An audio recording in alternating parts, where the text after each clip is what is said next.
Okay, so the purpose of today's video is to give you guys a bit of an update about what I've been up to. My plans are for this channel and some videos in 2022. Also answer some questions that one of my viewers had about the Haute Route, how you train for it, which I thought might be useful for other people who have watched my videos. And good on you, mate. Good on you, mate, with your socks. And I'm going to continue on this ride on this ridiculously good day. January has just been amazing here. Right, so I'll keep riding and we'll do the update when I get home. Alright, see you soon.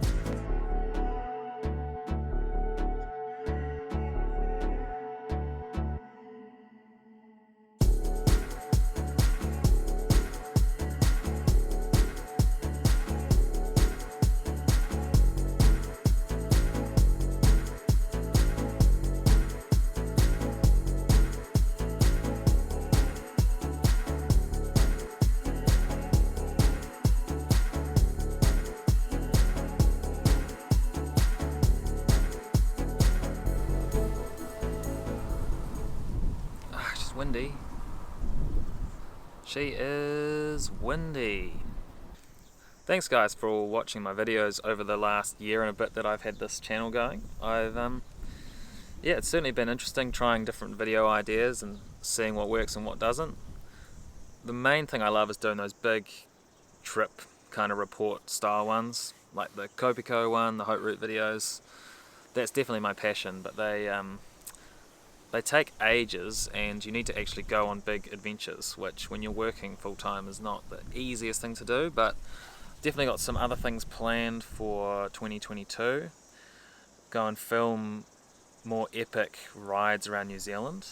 There's potentially another overseas trip I might be doing, but we'll keep that secret for now and see if it's possible.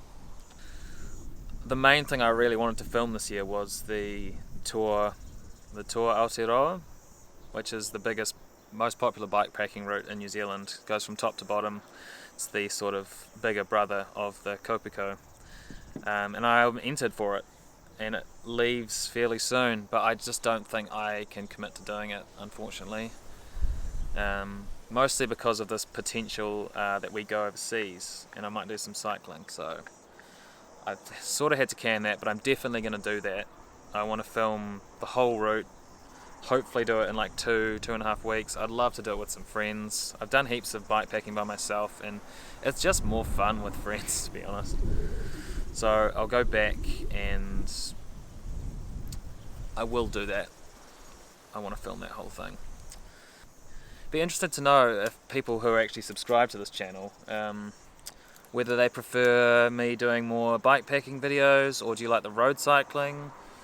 Be interested to hear your thoughts. It seems like the bikepacking stuff does better on YouTube, so I'm definitely keen to do more of that, more big adventures. Yeah, the TA, that's the main one. I'm quite keen to do an outdoor Everest. I've done an indoor one. I really want to do an outdoor one, maybe even a double. I don't know if that is just outrageously too much, but it would be cool to actually do something and raise money for something. So I'm kind of thinking about maybe doing that somewhere around Wellington. And thank you everyone who comments on my videos. I really appreciate it. I read every single one, respond to every single one. People who comment about liking the music. I am releasing music on Spotify now. Me and my brother have got a new project we're doing called Humble Kumara. It's the two of us making music together. We've got our debut single is up now. I will put it up there. Go check it out. It's I've been making music in my bedroom since I was a teenager, and it's the first time I've ever put out something seriously. So it's a pretty good feeling, and in no small part, people encouraging me on this platform has helped me, give me confidence to actually do that stuff. Thank you very much. Save our song, put it on any playlist that you have, it really helps out. Put it in some cycling playlists and ride to it. We've got heaps more coming, lots more singles that we're planning on releasing together. Yeah, exciting times. I appreciate all of you for the support. There's going to be heaps more stuff coming. I'm always receptive to ideas. If you think I should do more of this, more of that, anything, let me know. And on that note, I have someone who asked me to give some advice about the Haute Route, so I will do that now. Dear Peter, I trust you're keeping well. I was wondering if you could consider putting out a video or responding to this message telling us Haute Route newbies how to prepare to tackle a 7-day Haute Route, i.e. how many months do we need to train, the numbers of miles we should be doing each week, for 2 months prior to the event, what type of clothing we should be taking with us, is it an event we can do on our own or is it best to do it with a partner, similar to me doing it with my dad. I'm really keen to do the event, but there is very little information about how to prepare, kit to take, what should my watts per kg be in order to finish in the top 100. If there's any chance you could help me, I would greatly appreciate it. If it's too much trouble, don't worry. I know it's not a simple or quick answer. Yeah, there isn't much info out there. We did it after watching the Icarus documentary, and yeah, there's not much out there other than it seems massive and it seems epic and it seems really hard, and all of those things are true. So first question, how many months do we need to train? How many months need to train? A few. You need to be pretty happy riding your bike for 5 to 6 hours a day, back to back. I don't think you need to go and train like a professional to do this, not at all. I didn't do that many miles. I would do most of mine. To be honest, people who come from the other side of the world are at a huge disadvantage doing this race because everyone in Europe is training in summer. They've got like a 2-hour commute to get to the start. Yeah, I had a 36-hour commute to get to the start. I got sick on the plane. It wasn't COVID, but I was sick. After 36 hours, I put my back out trying to put the bike together, so I had a sore back. I mean, it's really stacked against you if you're coming from as far away as I was, but where was I going with that? You need to get some miles in, and most of mine was done in the weekend. I did it working pretty much full time. I would do most of my midweek stuff on Zwift and then try and do 2 big rides on the weekend, and I would just generally ramp them up. I filmed most of them, so they're on that sort of vlog series I did. There are like just massive climbs that I don't have access to. The longest climb I have close to me is 30 to 40 minutes maybe max. Some of the climbs are 90 minutes long, 2 hours depending on your pace, and it's really hard to train for that. I just would get used to doing long, steady climbing because that's what most of it is. I probably did too much intensity and not enough miles, but it's just the reality of what I'm not a person who is a professional, you know, like I can't just train 5 or 6 hours a day every single day. And most people who go and do it can't do that. I would go over early if I did it again. I would go over a few weeks early if you had the time and resources to do that, and just train in Europe in the heat and acclimatise. I would do a big week prior to Haute Route just to try and prevent what happened to me happening to you. Windy. And the second question was numbers of miles we should be doing each week for 2 months. I mean, my biggest rides were 160k with 2,500 meters of climbing, that kind of stuff. I was mostly focusing on just getting vertical for all my rides. I didn't care about how long they were. I just wanted to get at least 2,500 meters of climbing for my weekend ride. That's what I was mostly focused on. How many miles should you do? As many as you can. I think you want to get out and do really like 5 or 6 hours at least on your Saturday or Sunday ride, if not more, because the biggest day is much bigger than that, the Queen stage, and that was my biggest nightmare, I guess. What type of clothing should we be taking with us? you this is the one thing that they usually it's quite well prescribed. There's some requirements, I believe, which you end up getting sent. So you have to bring like leg warmers, arm warmers. You have to bring a rainproof coat. You have to bring waterproof gloves, waterproof overshoes. They check your helmet. At least the first time they did. They weren't as strict on it the second time I did it. Yeah, I would bring more rather than less. Our coldest day, I wore everything we had. That was at the top of the Galibier. It was 4 degrees. Almost every time I took a gilet and arm warmers, I think. Almost every day, unless it was really hot. But most of the race, you're actually up at altitude.